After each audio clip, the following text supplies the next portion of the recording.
Good morning, girls. Previous class we done the general properties, general physical characteristics and chemical characteristics of oxygen family. Okay.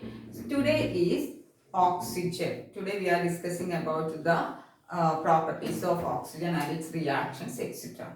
Okay. We know the first member of the oxygen family is oxygen.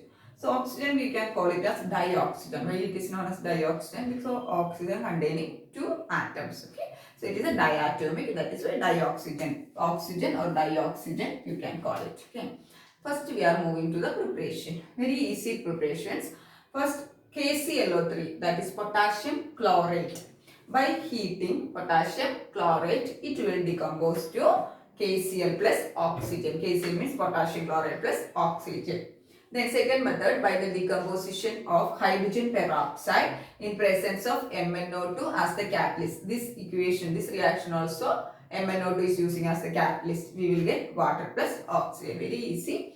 Then third method, by the electrolysis of water, acidified water. Acidified water means water containing little amount of acid. Okay. So third method is by the electrolysis of acidified water, we will get hydrogen at cathode and oxygen at anode. Okay. Next is industrial method. Industrial methods generally they will prepare by heating unstable metal oxide or by the decomposition of unstable metal oxide. Okay. So for example, mercuric oxide, it is a metal oxide. It is on heating, it will decompose to mercury plus oxygen. Ag2O, silver oxide, it will decompose to silver and oxygen. Then Pb3O4, lead oxide, it will give lead oxide plus oxygen.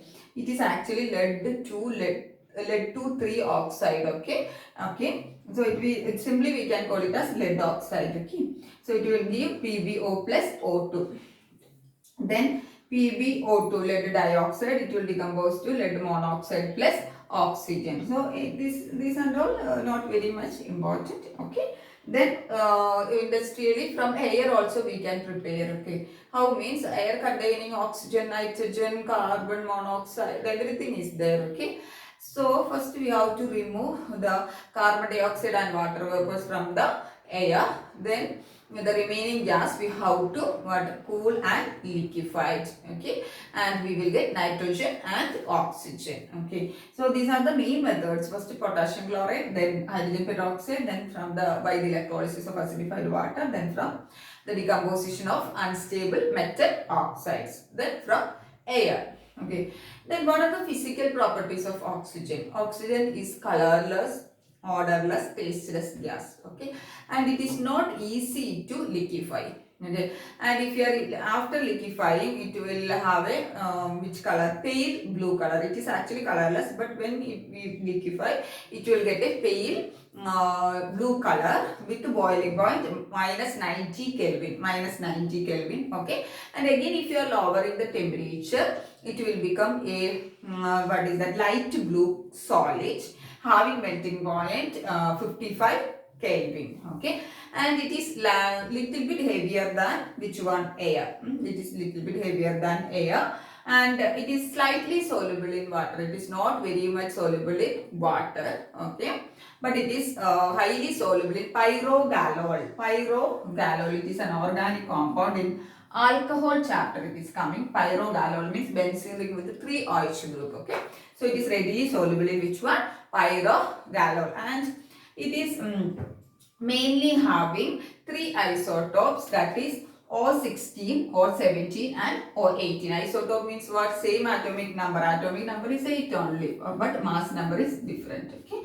So oxygen is having 3 isotopes, that is O16, O17 and O18. Then one more thing about oxygen is paramagnetic. Last year we done how it is paramagnetic and all. Okay, based on molecular orbital diagram. So oxygen is paramagnetic due to the presence of which one? Unpaired electrons. So that is about which one? General preparations and physical properties of oxygen. Next is chemical properties of oxygen. Okay. So oxygen generally react with both metals and non-metals. Okay. For some reactions, we have to supply some amount of energy to break oxygen-oxygen double bond, because it is a double bond between two oxygen atoms. It is around 493.4 kilojoules per molar. Okay, so generally it will react with metals and non-metals. Some examples are given here. First, with the metals. With the metals, they form basic oxide. It is coming water, basic oxide, neutral oxide, and for the classification is coming. Okay, so with the metals, generally it form basic oxides. For example, aluminium plus oxygen, we will get Al2O3. Okay, and calcium plus oxygen, we will get calcium oxide. Why it is known as basic oxide? It is coming in the classification. Then reaction with the non-metals generally form which one? Acidic oxides. Okay. For example, phosphorus, it is a non-metal. It react with oxygen. We will get phosphorus pentoxide. Carbon plus oxygen, we will get a carbon dioxide. Okay. Then with other compounds, for example, zinc sulfide is a compound with oxygen. It will be converted to zinc oxide plus sulfur dioxide. Then methane, it is an organic compound. It will give carbon dioxide plus water. Okay. So reaction with oxygen means it is oxidation. Okay. Then some of the compounds are catalytically oxidized. That means in presence of catalyst, this type of reaction or oxidation will happen. For example, sulfur dioxide plus oxygen in presence of V2O5. It is vanadium pentoxide is acting as the catalyst here. We will get sulfur trioxide. Okay. Then HCl plus oxygen in presence of cuprous chloride, we will get chlorine plus 2H2O. So these type of reaction or oxidation, it is taking place in presence of some catalyst. Okay.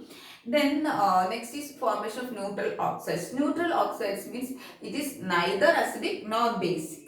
Okay, that type of oxides are known as neutral oxides. Example for that is carbon monoxide, NO, N2O. Classification next is coming. So that is just that is about the chemical properties of which one? Oxygen. So generally it will react with metals and non-metals form oxides. Next is simple oxides. Oxides means it is a binary compound of an element with oxide. Binary compound means what? That compound will be, binary compound means it contains two compounds or two elements. Okay. For example, an element will be there along with oxygen will be there. So it is a binary compound of an element with oxygen. So oxides may be simple oxides or mixed oxides. Simple oxides means you can see the simple one element will be there and one oxygen here, two element, aluminium and oxygen. But if you are moving mixed means more than two elements, more than two elemental atom will be here. You can see it is P3O4, Fe3O4. So it is a mixed type. Okay.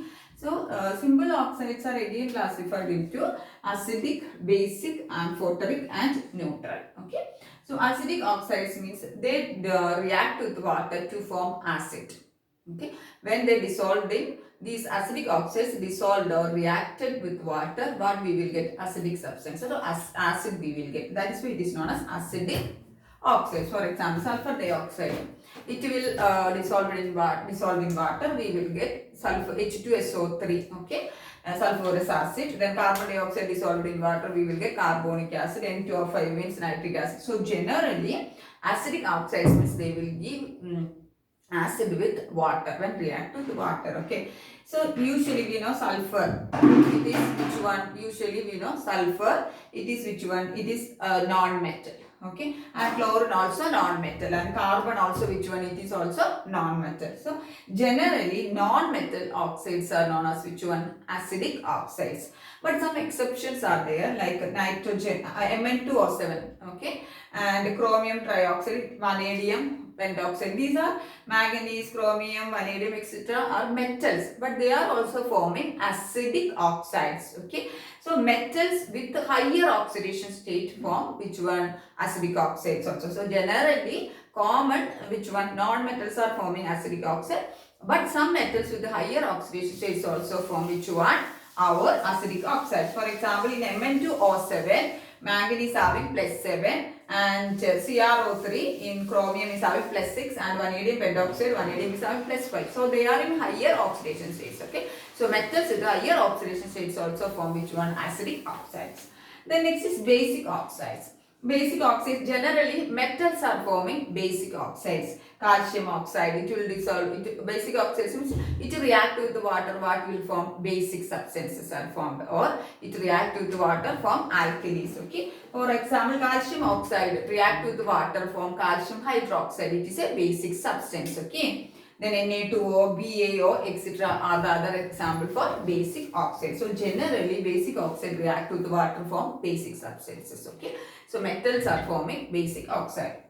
Then amphoteric. Amphoteric substances means what? Both they having the character of both acidic and basic oxides. Both acidic and basic oxides, and they can react with which one? Both acidic substances are basic substances. Both acidic and alkalis. Okay, they are having the characteristics of both acidic and basic substances. So they can react with acid also and alkali also. So for example, Al2O3, which is an amphoteric substance. Amphoteric oxide, it can react with the acid and form AlCl3 and water. Okay, same thing, Al2O3 here, and it is an alkali. It will react with alkali and alkali NaOH solution, that is water. Okay, NaOH in water. So we will get a complex. You have to name it. You know the nomenclature of this one. Okay. So amphoteric oxides means they can they have the characteristics of both acidic and basic oxides. Then neutral. Neutral means what? They are neither acidic or basic oxides are known as what? Neutral oxides. Example, carbon monoxide, NO, N2O. So example for these oxides you have to learn. So that is about which one? The classification of our simple oxides. Next is ozone. Ozone means what? O3, all of you know. It is an allotropic form of oxygen.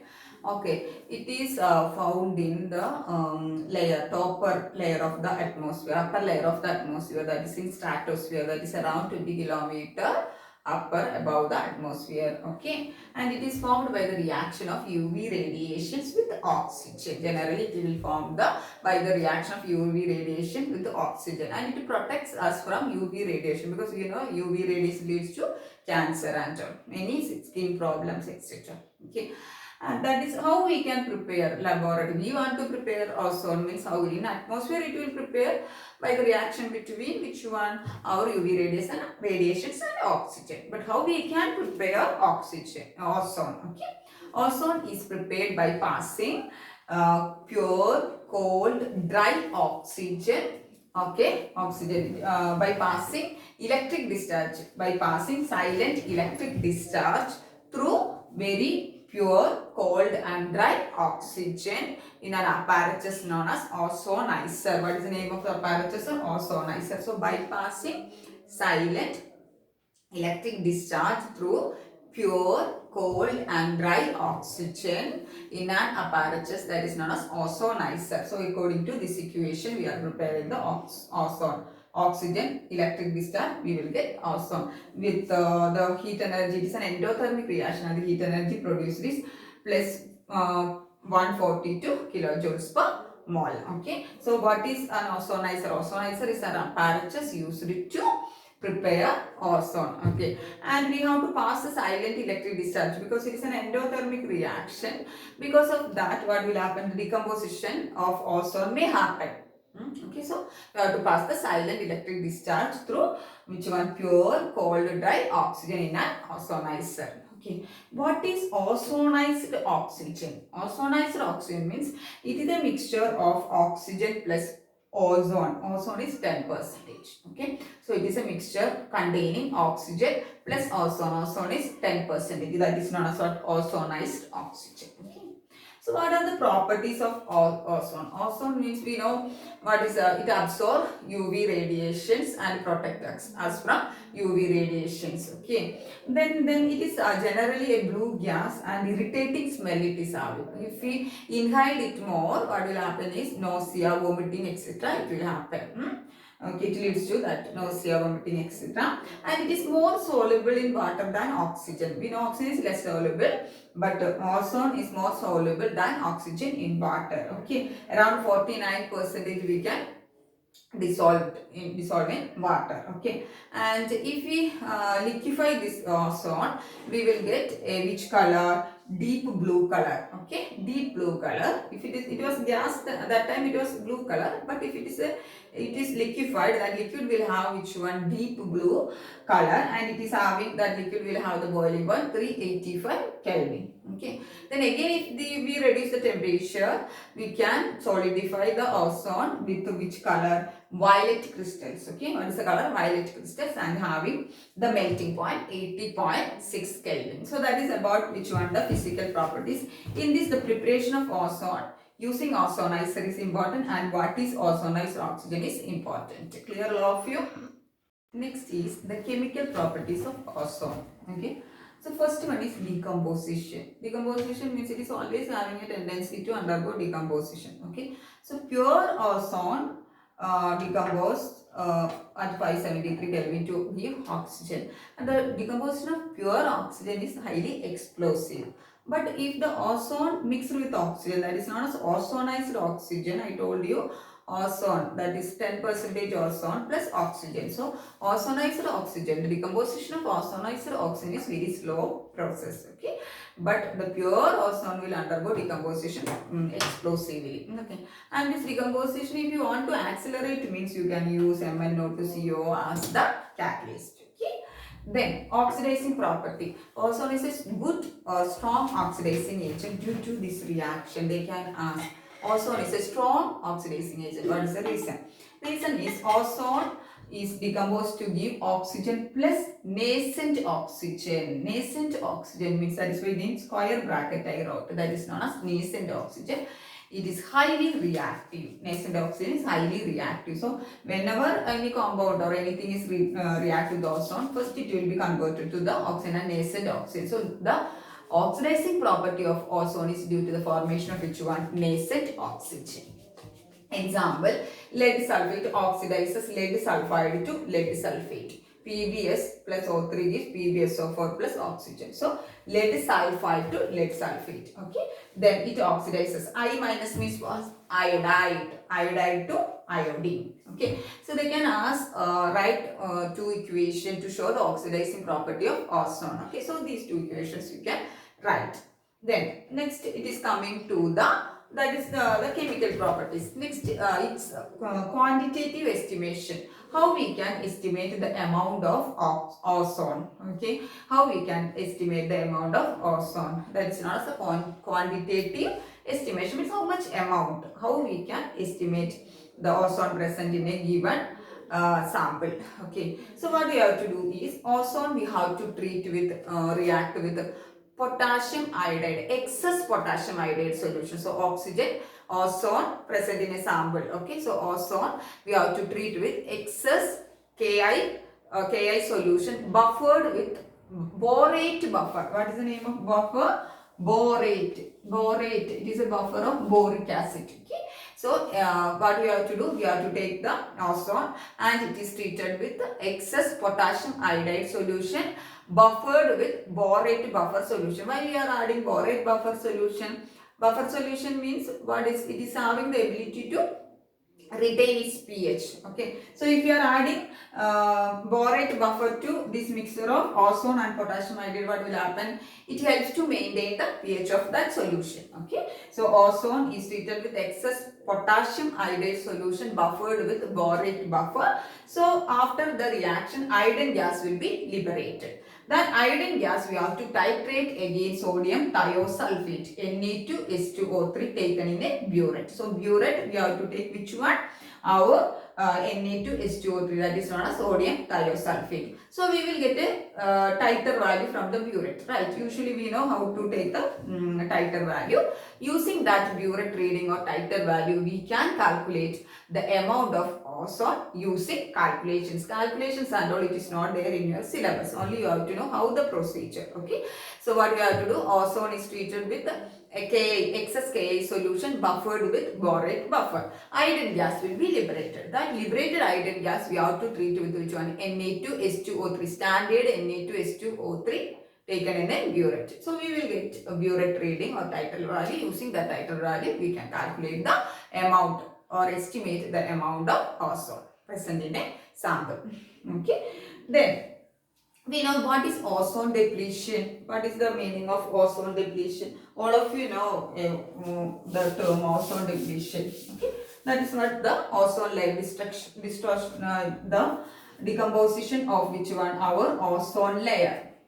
that is known as ozone depletion. That means ozone layer is undergoing decomposition or it is destroyed. That is ozone depletion. What are the reasons for ozone depletions?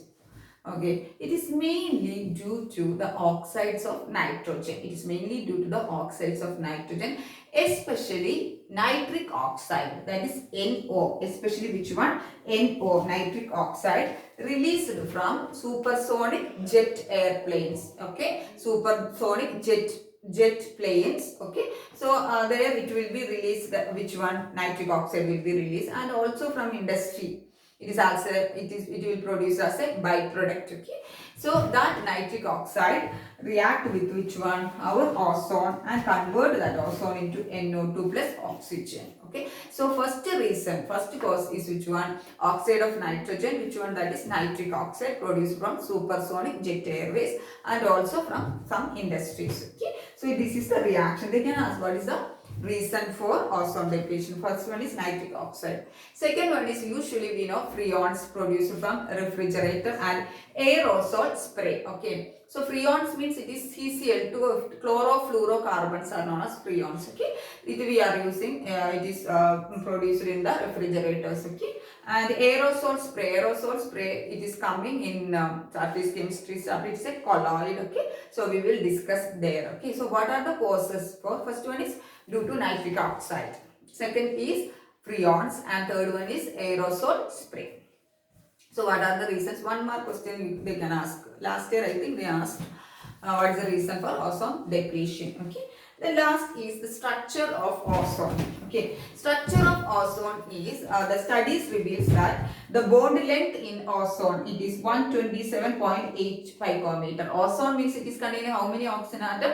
3 oxygen atom, and the bond length between this oxygen atom, it is found to be 127.8 picometer. That means it is not the bond length of single bond and bond length of double bond. Single bond means it is having around 148 picometer, and double bond means it is having 110 picometer. But if you are checking the value in case of ozone, it is 127.8 picometer. That means the bond between in the oxygen atoms in ozone is not having double bond and also single bond character. That means it is having in between, the bond length is in between single bond and double bond. That means it is existing these following resonance structures. So ozone is having 3 resonance structures. That is one here, this is oxygen, it is having 2, 4, 6 lone pair of electron, central oxygen 1, here 2. Okay, double bond. Then resonance means we can easily draw. You can draw what is happening. This one electron pair will be shifted to here, so the single bond will be converted to double bond. Okay, and just to alternate, or easily we can say that double bond and single bond, just you have to shift and write. Okay, here it was double bond, here it is what? Single bond. So next structure what will happen? Double bond will be here and single bond will be here. Okay, and that which will be equal to approximately, the structure will be equal to this one. Okay, it is dashed line, it is shown, that is resonance hybrid. Last year we know. So just now you have to know that ozone is existing, which are these follow resonance structure, which 127.8 picometer is the bond length, and this bond angle is 117 degree. Okay, so that is about which one? The chemical properties and the chemical properties, estimation and structure of ozone. So that is about today's topic, girls. So clear all of you. Thank you so much.